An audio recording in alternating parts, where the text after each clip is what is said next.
Hello, hello, and welcome to Sub-Suburban Splendor. I'm Jason, working for National Exterminating, and we're getting ready to take a look inside this crawl space, see what we find.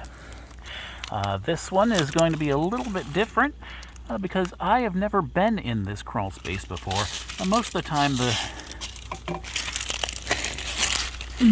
places I'm going, I've been checking up on for years, but this one is brand new to me. So I'm not really sure what I'm going to find. The first thing I can tell you is it's a lot taller inside than it looks like on the outside. I thought I was going to be flat on my face this whole way through.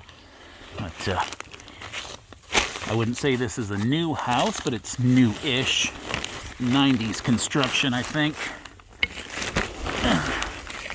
Well, there's certainly plenty of ropey cobwebs here.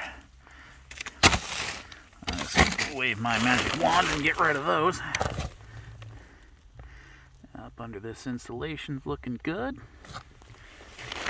Insulation's not packed in too tight, so I don't have to dig it out of the corners. That makes me happy. And this area where we're at right now is actually behind the garage. So this house didn't make the mistake of just having that narrow alley full of junk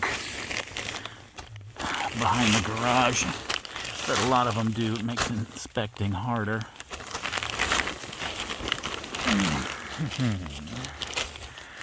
Alright, I see a little dark spot. Oh no, it's not. It's just some paper or something glued onto that piece of band board. Alright, well that's fine then. Now I have been serving this customer in pest control for many, many years. This is the first year it's ever come up that I'm doing the termite inspection. And you and I can see that we've got a lot of dangling insulation here. And if you've been paying attention, you know that means that there's probably some moisture issues present. So we're just going to stop right here and get our moisture reading.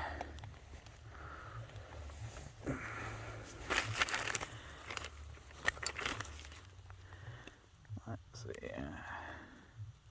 Make sure I've got it at the proper setting. 20%. Now, right now we are in November, a couple weeks shy of Thanksgiving.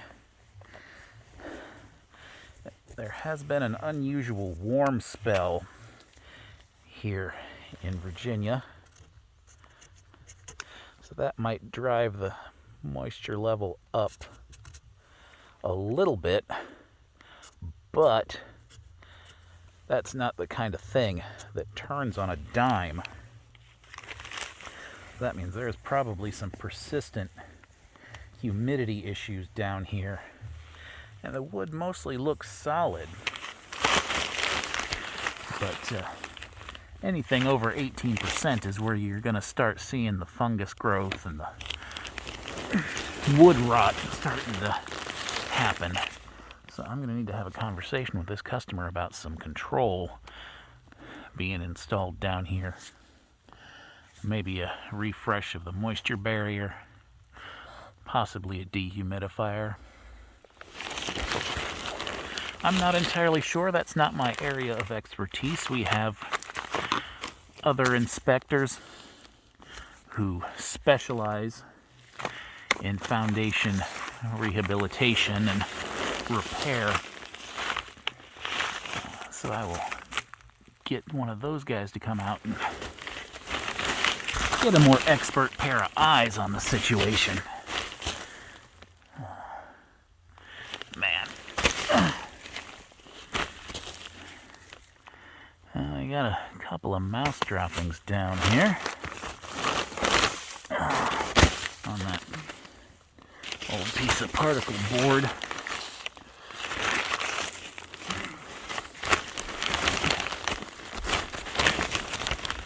Now, a lot of the newer houses do have this kind of particle board construction. I'm not real super happy with that. I don't feel like it's quite as sturdy as solid wood, but once again, I'm not an expert. It might be all right.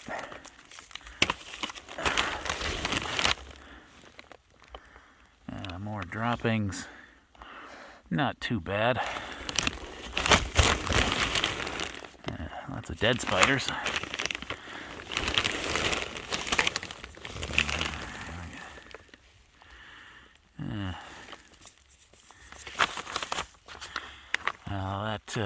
That little dropping. Let's see if got one in my hand here, and it's still squishy and still wet. For those that do not know, mice and rats don't really have any kind of bowel or bladder control ability. They pretty much just go when they're full.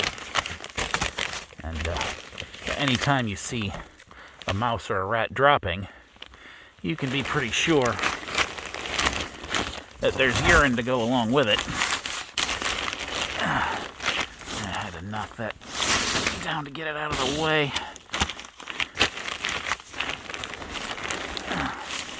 Believe me, you do not want to do a header into fiberglass insulation. You're going to itch and sting all the rest of the day.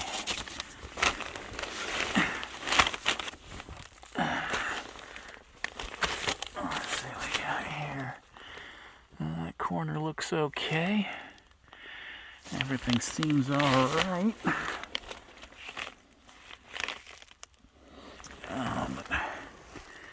Yeah, right here you can see where that insulation is buttoned up against the girders. You're starting to get some discoloration.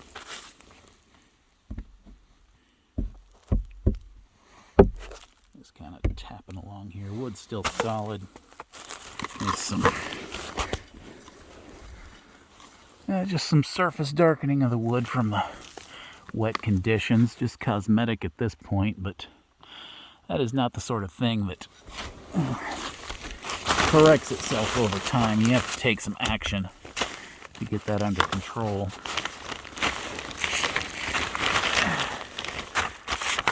We're pretty far now from where I got that first moisture reading. I'm going to want to take another one just to be sure that the conditions are kind of the same throughout the whole crawl space.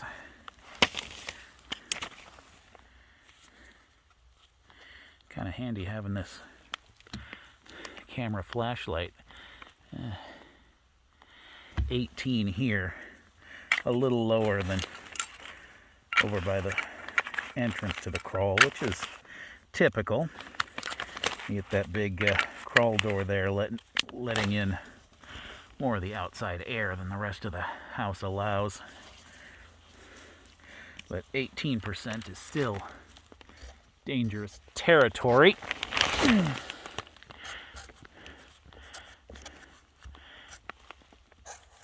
18. A little bit of graffiti down here.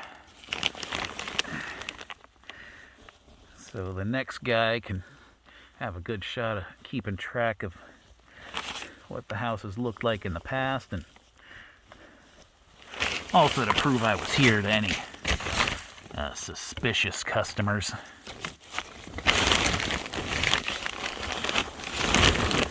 Some people are always sure they're being ripped off no matter what you do. It helps if you can just open up the crawl and point to, oh well, this wood doesn't look so good. You can see the nice beard stubble of fungus growing here. And that is pure smear, no dusting going on there at all. All right, so we do have some information to give to the customer.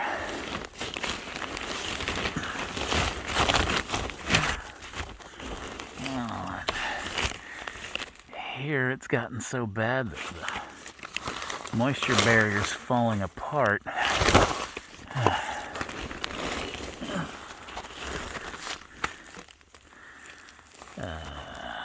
That is almost certainly a bug fogger that someone put down here a long time ago. Now we're pretty much at the front of the crawl space right now. I can tell you whoever put that fogger down here worked a whole lot harder than they had to. The foggers are designed to fill the entire space with the chemical. So you really only got to open the crawl up, get it firmly set down, set it off and go. You don't have to venture all the way to the middle of the crawl space or to the front like here and set it off and try to race the cloud back out the door. I would not want to try that. Ugh. You know, sometimes I get down into some of these places, I feel like I'm in one of the old Jungle Explorer movies, hacking my way through the vines with my trusty machete. Ugh.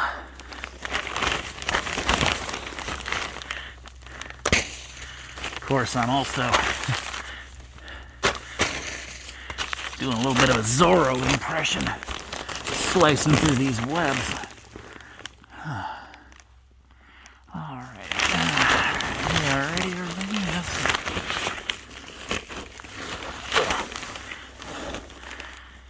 Oh, that's kind of bad news. Some decayed wood. Let's throw that onto the plastic so it doesn't attract any of our termite pals.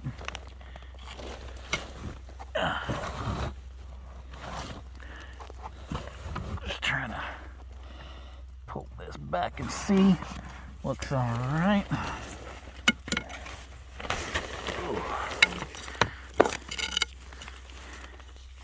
I got some more of these ropes. Ugh. And that's in my hair. Probably be a good 20-30 minutes before I can get all that out. That's fun.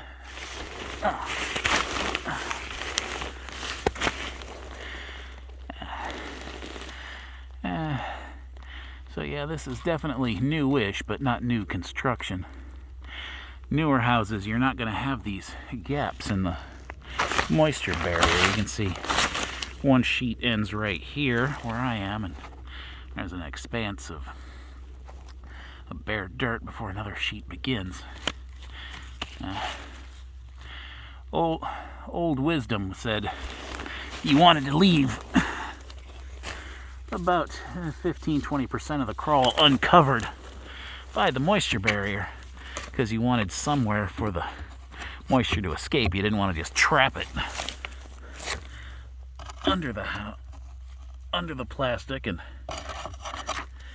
not have anywhere for it to go and turn your crawl into a waterbed.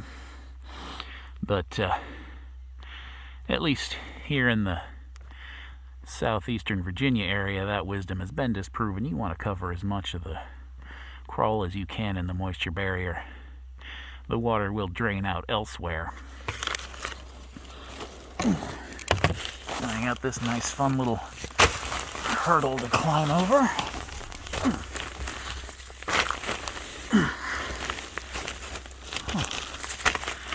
Now, oh boy, let me tell you, my back was not designed to turn in two directions at once.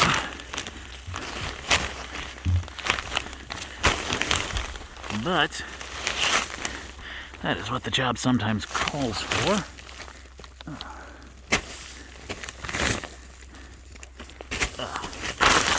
I'm hung up on something. What is that, a telephone wire? I don't think it could be anything else. So. I guess this house still has a landline somewhere. Alright. Okay, everybody, we are back where we started. I hope you've enjoyed this little tour. If so, please like and subscribe, and let all your friends know about what we're doing down here. I would love to grow my channel. And if you have any questions, please put them in the comments. I'd love to hear from some of you. Until next time, thank you for watching, and have a pleasant day.